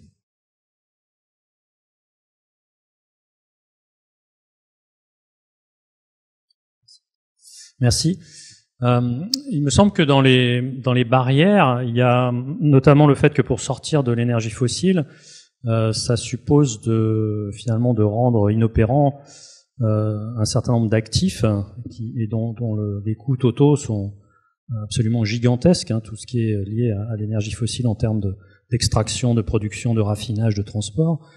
Et je vois pas bien quel levier en fait on a pour faire ces incitations de fermer un peu plus tôt toutes ces infrastructures et rendre finalement inopérants ces investissements. Alors, on a un exemple qui serait intéressant de regarder, c'est ce qui s'est passé à la COP, enfin c'est les accords qui ont été signés autour de la COP 26 à Glasgow avec l'Afrique du Sud. Donc l'Afrique du Sud qui est assise sur du charbon, qui produit l'essentiel de son électricité sur cette base, qui même il y a jusqu'à la fin de l'apartheid produisait aussi son pétrole sur à partir de pétrole synthétique et à partir de carburant synthétique et à partir de charbon, et qui a signé un accord avec de partenaires internationaux pour justement travailler sur cette transition hors du charbon. Le fait est que c'est alors certes il y a beaucoup d'actifs et avec des valeurs importantes. En même temps, c'est un pays dans lequel le secteur énergétique souffre d'un certain nombre de problèmes. Il y a une pauvreté énergétique importante, donc des gens qui n'ont pas accès à l'énergie. On a une production d'électricité qui elle-même n'est pas non plus est loin d'être suffisante, avec des coupures régulières, donc des incertitudes importantes dans ce domaine qui amène toute une série de stratégies de protection avec des générateurs, etc. Donc là encore augmente les émissions. Et donc il y a des choses à faire pour améliorer le service de loin les services énergétiques, pour remplir en fait d'autres objectifs de développement, le fait d'avoir une énergie sûre, fiable, plus largement meilleur marché éventuellement et plus largement disséminé. Et ce que j'en comprends en tout cas, c'est que l'accord qui est signé vise à essayer de dire est-ce qu'on peut travailler sur le secteur dans lequel nous on vous apporte des capitaux et des moyens, de l'expérience, des technologies autour qui permettent d'améliorer, d'avancer vers ces autres objectifs. Par contre, en le faisant au travers plutôt du développement de renouvelables, que de continuer à utiliser les actifs en charbon. Donc, quand on raisonne comme ça, on replace, on les fait pas disparaître ces actifs, mais on les replace dans un contexte qui est plus large et dans lequel il y a des gains aussi associés à leur fermeture, à la limitation de leur durée de vie. Est-ce que ça c'est réplicable partout? Mais il me semble qu'effectivement, si on se heurte de front à dire voilà, on prend une centrale, il faut point la racheter et la fermer, c'est quelque chose de compliqué à grande échelle. Si on travaille avec l'idée qu'effectivement on a souvent quand même des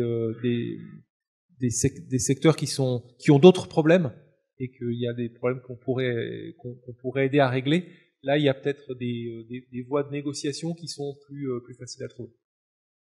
Et pour continuer cette discussion-là, ce qu'on voit quand même sur la consommation d'énergie, c'est que le développement des renouvelables n'a pas tellement fait diminuer le charbon ou le pétrole. Il a simplement permis une plus grande production et consommation d'énergie finalement. Donc la substitution, voilà, j'y crois pas beaucoup, quoi.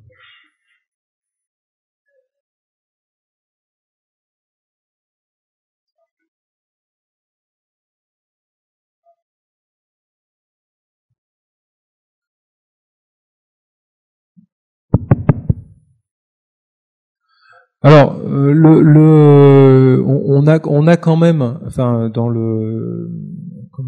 on a quand même des effets lorsqu'on substitue des technologies, on a quand même des technologies qui changent en termes des exemples d'abord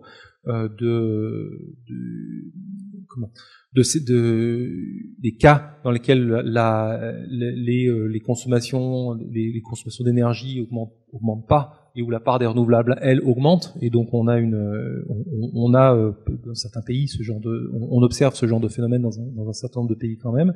Globalement, effectivement, la consommation a malheureusement continué à augmenter, mais avec c'est pas un phénomène qu'on observe partout de façon c'est juste une accumulation. On a bien des substitutions de cette nature. Clairement, on a aussi des besoins sur la diffusion plus massive de technologies utilisant efficacement l'énergie. Donc ça, c'est quelque chose qui s'est pas c'est la partie demande. Le fait d'avoir une limitation de la demande. Comme je l'ai dit, globalement, on peut pas s'en sortir sans avoir les différents maillons de la chaîne. Limitation de la demande, ça veut dire effectivement de pas compenser, comme on l'a fait dans le bâtiment, où les gains d'efficacité énergétique ont été compensés par l'augmentation du nombre de mètres carrés partout dans le monde. Et où donc vous avez effectivement la consommation a augmenté, donc là, de fait, on arrive à des limitations, et si on fait pas ça, on est sur quelque chose qui est... il y a toute une série de travaux de prospective qui essayent d'explorer des futurs de cette nature, qui suggèrent que des futurs de cette nature à des échelles pays, à des échelles régionales, à des échelles globales sont possibles, qui sont aussi ce sont des futurs qui préservent une qualité de vie. C'est pas Cro-Magnon ou l'homme des cavernes, tel que des fois c'est caricaturé.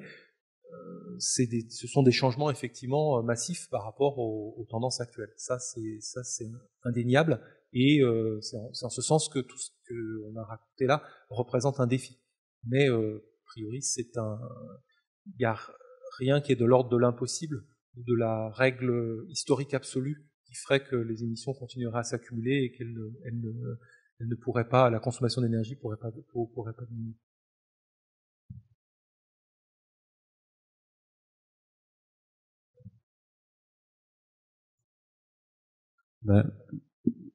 Moi, je vous repose ma question de tout à l'heure par rapport au PIB à l'échelle mondiale.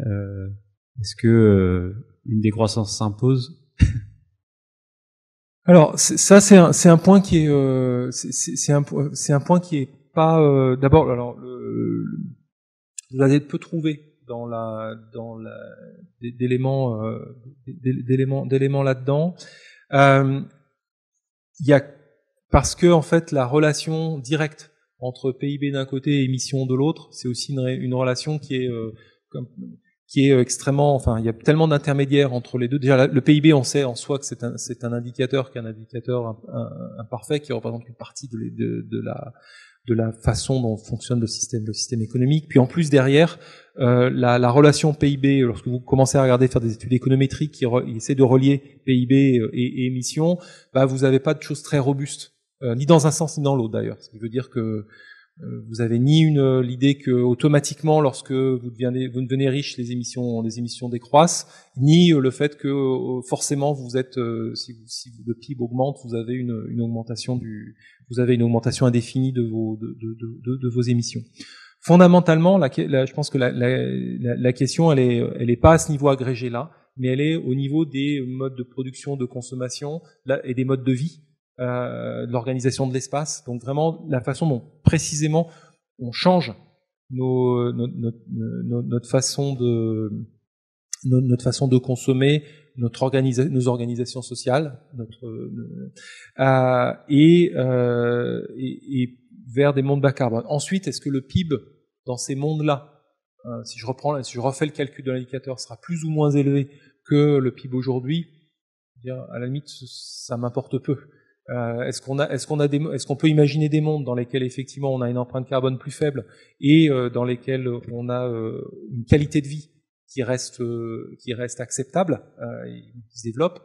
Voilà, ça me semble c'est la question importante. Et c'est plus finalement dans cette direction-là que la littérature va, que des choses avec des grandeurs très très macro à des très grandes échelles sur lesquelles en fait on peut pas dire grand-chose de très opérationnel.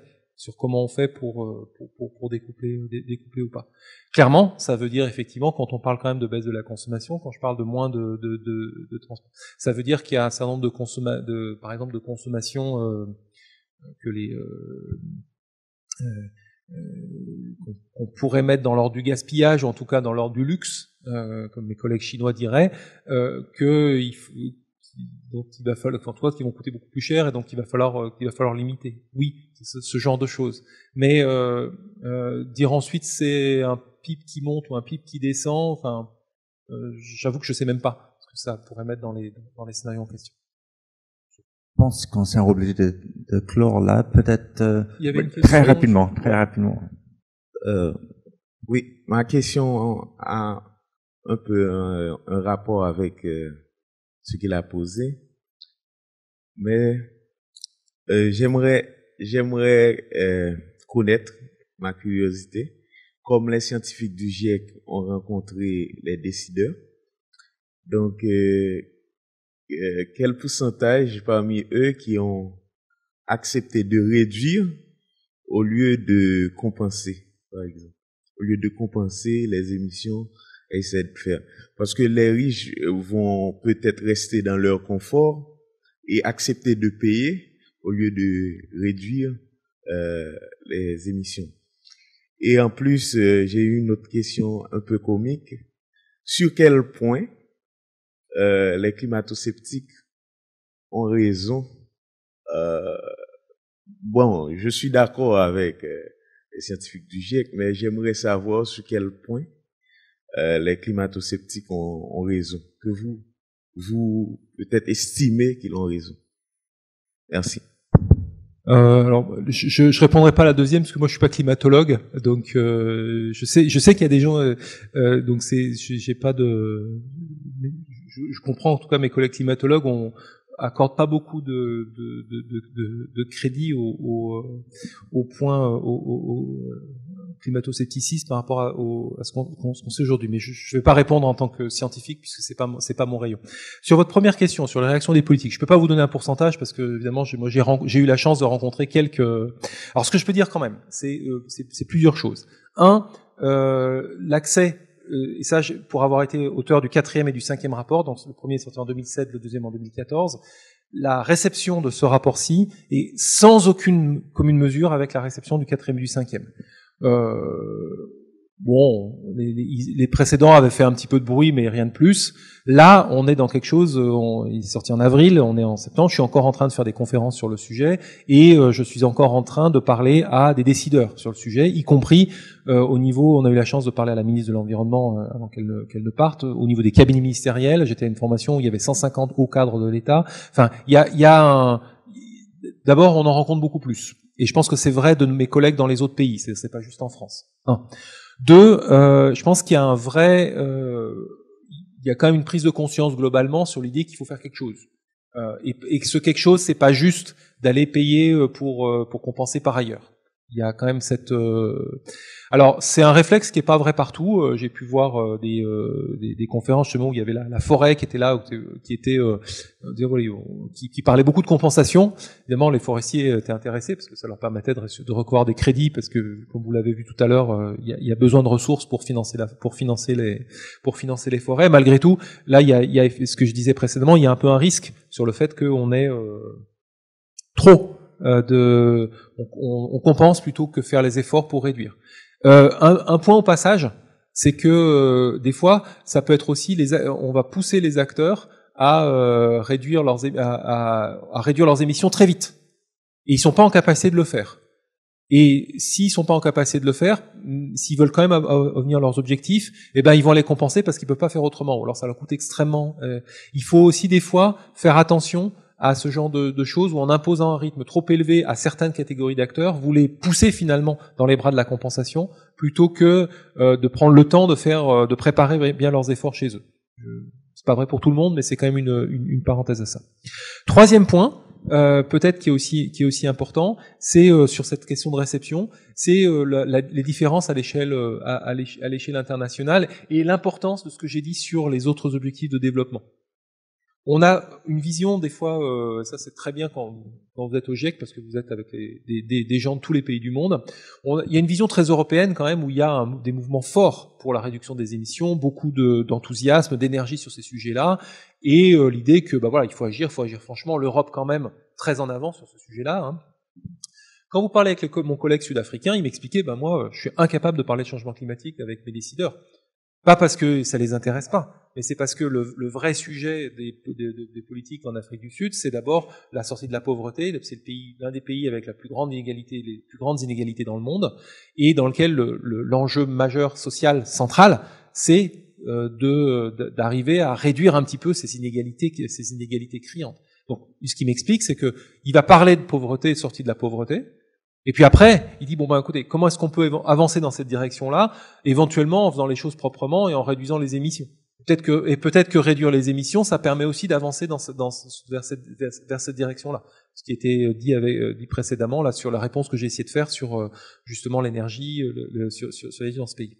Et donc finalement la réception aussi dans les autres par les décideurs, elle varie beaucoup pays par pays et elle est parfois plutôt orientée par les autres objectifs et comment finalement le climat arrive en plus de ces autres objectifs et comment il peut se combiner ou pas que par la question de est-ce qu'on fait plus ou un petit peu moins.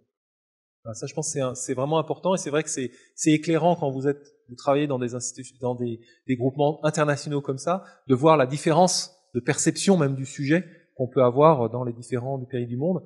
Et c'est tous ces gens-là qu'il faut mettre autour de la table pour trouver une solution. Une très belle question pour finir et une très belle réponse. Donc, merci encore Franck pour toutes ces informations. Merci. Juste